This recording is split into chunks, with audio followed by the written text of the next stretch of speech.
The final individual race from the greatest of all time. The final of the men's 100 meters. Well,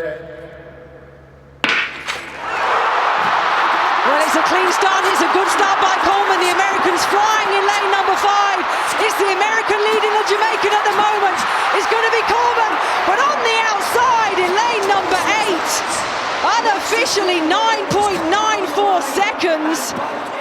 Justin Gatlin with a time of 9.92 seconds is the world champion here in London.